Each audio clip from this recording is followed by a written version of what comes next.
नमस्कार दोस्तों, यह डिक्टेशन दैनिक जागरण अखबार से संपादकीय है। यदि आप चैनल पर नए हैं तो आप हमारे चैनल को सब्सक्राइब कीजिए, वीडियो को लाइक कीजिए और कोई सहायता या सुझाव के लिए कमेंट कीजिए और साथ में बेल आइकन को भी दबाएं ताकि हमारी सारी लेटेस्ट वीडियो आप तक पहुंच सकें। तो चलिए दोस्तों, शुरू करते हैं डिक्टेशन 80 शब्द प्रति मिनट की गति से। इसमें कोई दो राय नहीं कि कोरोना वायरस की वजह से विश्व अर्थव्यवस्था में भारी मंदी आने वाली है। हालांकि आर्थिक मंदियां पहले भी आई हैं, लेकिन शायद इतिहास में ऐसा पहली बार होगा जब मंदी का कारण अर्थव्यवस्था या व्यापार नहीं बल्कि मानव की तेजी से गिरती हुई उत्पादकता होगी। अभी तक के अनुमान यह कह रहे हैं कि कोरोना वायरस से विश्व अर्थव्यवस्था को 4 ट्रिलियन डॉलर यानी 3 लाख अरब रुपए का नुकसान होगा, जो विश्व जीडीपी का 5% के करीब बैठेगा। भारत समेत पूरी दुनिया कोरोना वायरस के इलाज की खोज में लगी है। कोशिश है कि कोरोना वायरस से उपजी कोविड-19 महामारी की कोई कारगर दवा मिल जाए या फिर वैक्सीन बना ली जाए। अभी यह कोशिश कामयाब होती नहीं दिखती। इस कोशिश के कामयाब होने तक कोरोना वायरस हमारी जीवन शैली और काम करने के तरीके को हमेशा के लिए बदल देगा। दुनिया भर में अर्थव्यवस्था को वर्चुअल तरीके से चलाना और फिजिकल डिस्टेंसिंग रखते हुए उद्योग और व्यवसाय को चालू रखने पर काम हो रहा है। ऐसे काल में भारत के पास अनेक ऐसे अवसर हैं जिससे हम एक बेहतर और टिकाऊ अर्थव्यवस्था बना सकें, जो भविष्य में हमें विकसित देशों के स्तर पर ले जाए। भारत हर वर्ष लगभग 10 लाख करोड़ रुपए का कच्चा तेल और गैस का आयात करता है। अनुमान है कि गिरते भाव और लॉकडाउन में कम मांग के चलते इस आयात में लगभग 1/3 की कटौती हो सकती है। यानी 2020 में भारत के तेल बिल में 3.5 लाख करोड़ रुपए का कम खर्च होगा। तेल की कम खपत से प्रदूषण में भी कमी होगी। भारत में हर वर्ष 12 लाख लोगों की जान वायु प्रदूषण से जाती है। ग्रीन पीस के अनुसार वायु प्रदूषण से हर वर्ष लगभग 11 लाख करोड़ का नुकसान होता है। इसके अलावा 1.5 लाख लोगों की जान सड़क पर होने वाली दुर्घटनाओं में जाती है। वर्क फ्रॉम होम के काल में इन सब आंकड़ों में कमी आएगी। यह सही समय है कि वर्क फ्रॉम होम को अधिकाधिक बढ़ावा दिया जाए। इससे कर्मचारियों के साथ ही संस्थानों, सरकार और समाज को भी लाभ मिलेगा।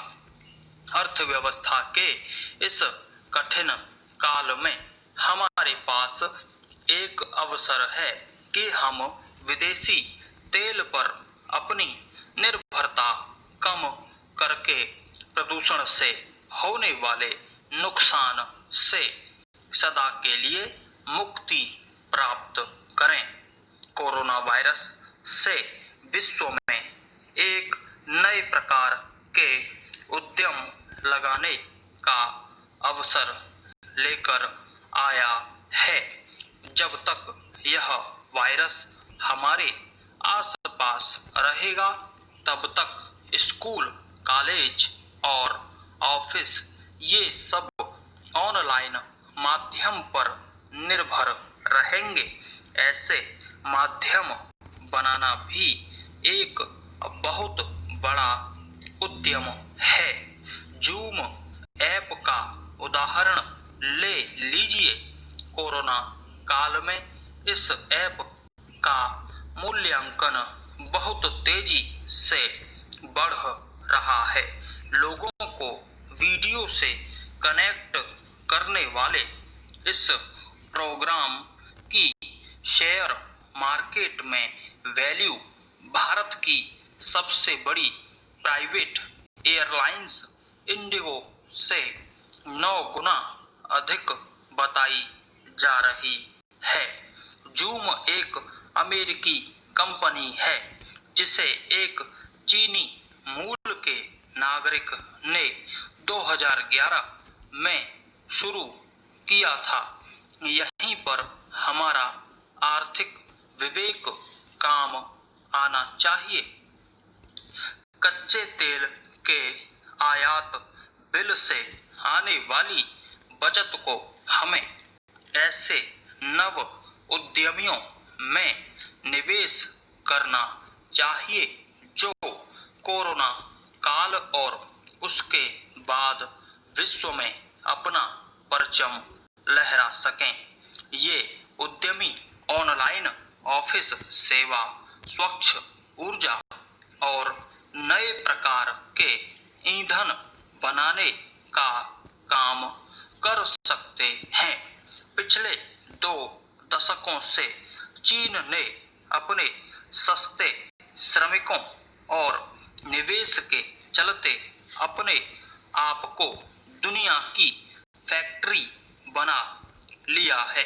मगर कोरोना वायरस में चीन की संदिग्ध भूमिका के कारण पूरे विश्व में उसे संदेह की नजर से देखा जा रहा है।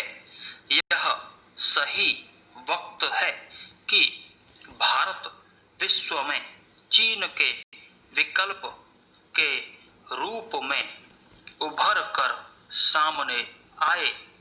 चीन की नीतियों ने इसकी और अधिक आवश्यकता रेखांकित की है।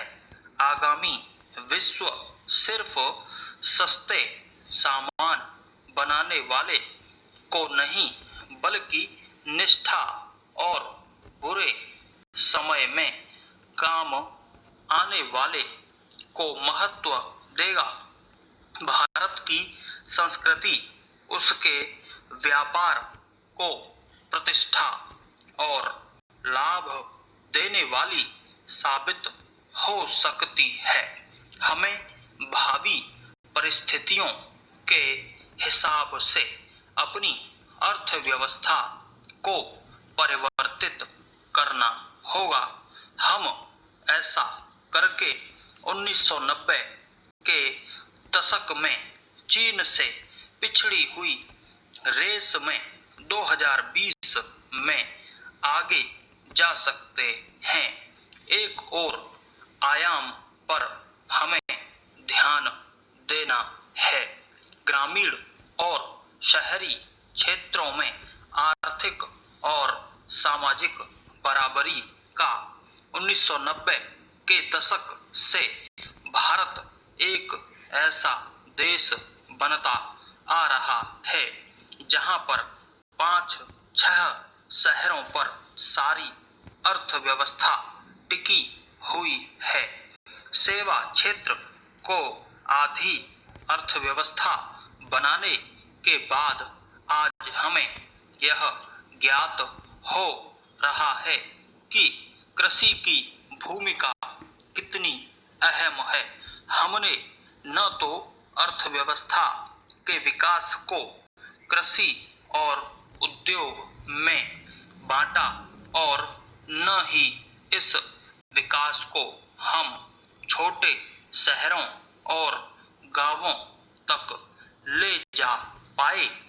इसी का नतीजा है कि आज इतने सारे प्रवासी कामगार मुसीबत में हैं। आज हमारे पास अवसर है इस आर्थिक विषमता को दूर करने का।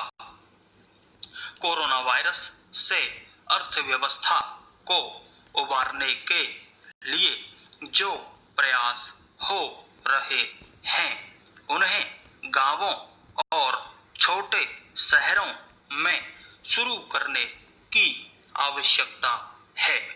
भारत के 6 लाख गांवों को गांधी जी के स्वावलंबी और पूर्व राष्ट्रपति अब्दुल कलाम के पूरा मॉडल से होना चाहिए। यदि इस अवधारणा पर सही ढंग से काम हुआ होता तो शायद गांव के गरीबों द्वारा शहरों की ओर पलायन को थामने में एक बड़ी हद तक मदद मिलती और वैसे दृश्य नहीं नजर आते जैसे लॉकडाउन के दौरान नजर आए। कम से कम अब तो ऐसा भारत बनाने पर बल देना ही चाहिए जिससे गांव से किसी को गरीबी के कारण शहरों की तरफ न भागना पड़े। इसमें दो राय नहीं कि अभी कोरोना वायरस से लड़ना जरूरी है मगर अर्थव्यवस्था को गतिशील बनाए रखना भी बेहद जरूरी है।